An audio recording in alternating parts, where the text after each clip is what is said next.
Now I request Shri Kharkrang to kindly come and share the words.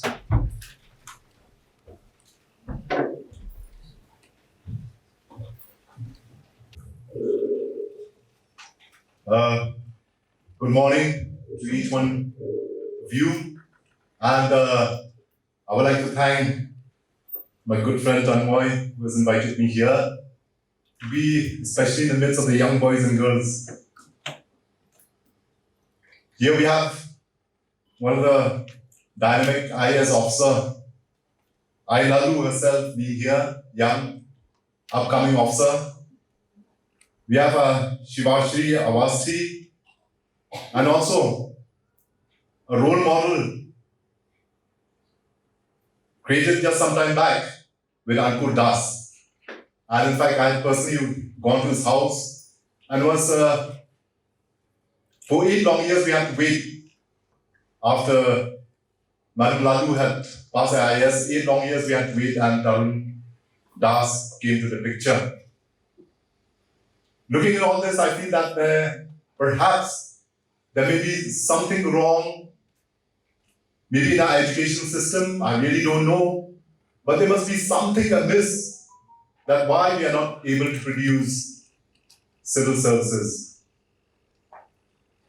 And Tarun IAS has come in, and I do hope that Tarun IAS will be able to fill the gap.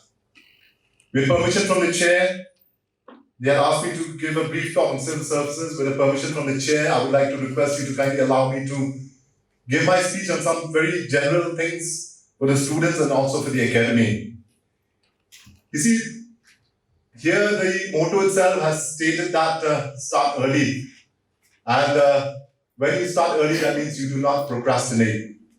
Many times as young boys and girls, I don't blame you, it happens to us also. We tend to procrastinate.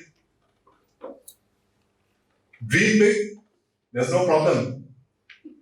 Think big, there is no problem. But at the same time, also, if you have to think big, you also work big. And procrastination is one of the things that has held back many of our young boys and girls. Decades back, 15, 20 years back, I remember I had conducted an interview for the police recruitment.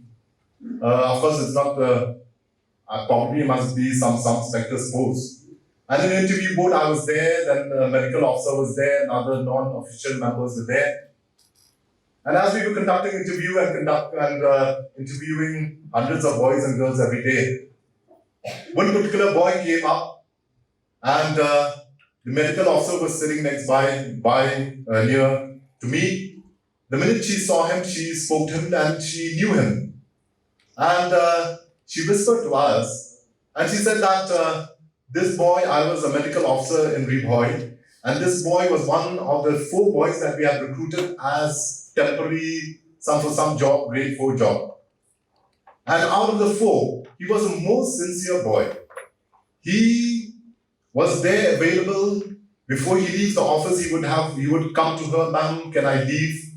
Others look at the 5 o'clock and leave the office premises. But he never leaves without telling her. The minute she said that, we all agreed that we need not interview him anymore, and we put him to the job. That doesn't mean that probably it may happen to one of you. I don't think so. IAS will take in you like that. But what I'm trying to say here is that, that is where sincerity counts. Probably this boy never thought that one day I'll be attending the interview, the medical officer that I know will be there. We never knew about that. Similarly, the medical officer never knew. What I'm trying to send a message to you is that sincerity does pay. And it has paid well. I've seen my own department also how much sincerity. Sometimes you feel let down, sometimes yes. But at the end of the day, it does pay. It is not something, it's not a phrase that has just been created. It does happen. Another thing, like for the young boys and girls, please manage failure. As a police officer, I've seen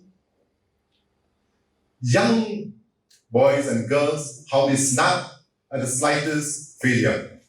I think that's very important. In fact, of course, here we have one of the IAS who cleared in the single attempt.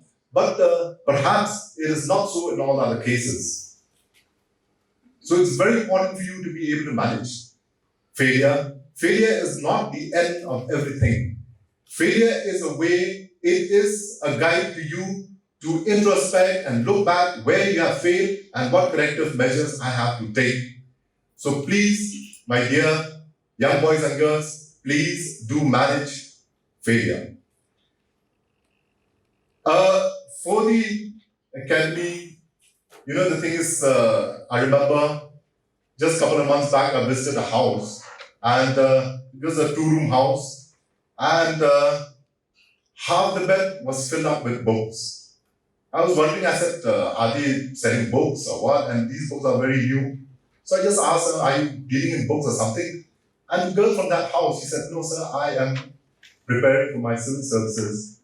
And these are the study materials that have been given by the government department for Mati. They have been organizing.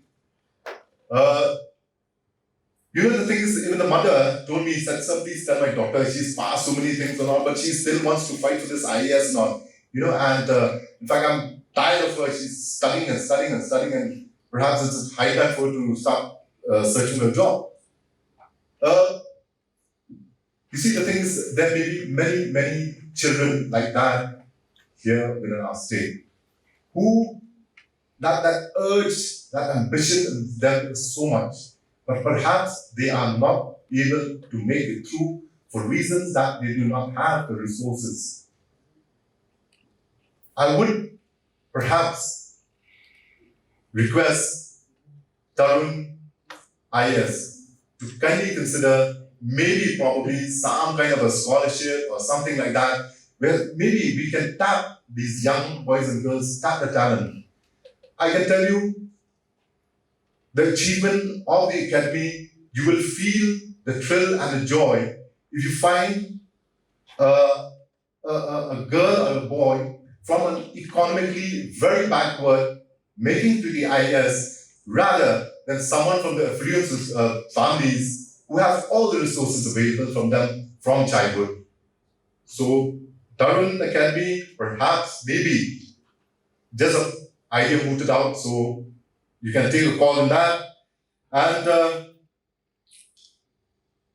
like our Deputy Commissioner had said, I remember I had a friend who was a lecturer, I'll not mention, a part of Meghalaya, and then when he first interacted with the boys, so he asked them, he said, what is the ambition in life?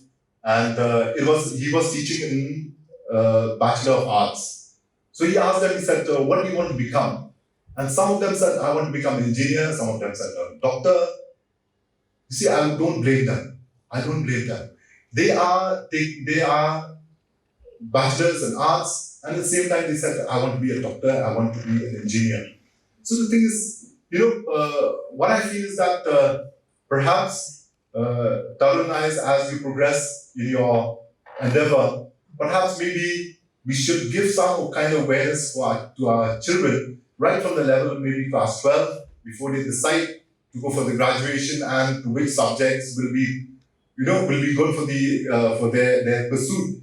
And this will go a long way in helping them understand what civil services really mean.